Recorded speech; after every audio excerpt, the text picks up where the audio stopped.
Yeah. What do you really think about detailing? You know what really grinds my gears about detailing?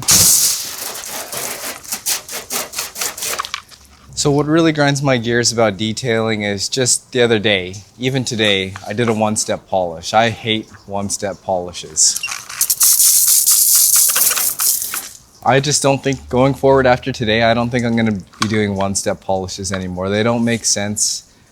They never look good, one-step polishes. I don't think they look good. The only thing that I would, going forward, the only thing that I will do a one-step polish on is a white vehicle. A black truck like this or any other kind of color, blue, green vehicle, I'm probably never going to do a one-step polish again. It's always going to be like a bare minimum of like a 3-step polish, and that's just the quality that I want. I don't know about how all these detailers out here are doing one-step polishes and they look great, but I'm just not happy with the results from one-step polishes, and that's what I really hate about detailing is one-step polishes.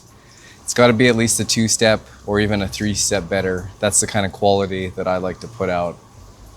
So yeah, a lot of the times when I quote a one-step polish, I'll never be happy with the results, and then I'll just end up slapping a 3-step polish on there for free. So going forward, I don't think I'm going to be doing a one-step polish, and that's what really grinds my gears about detailing.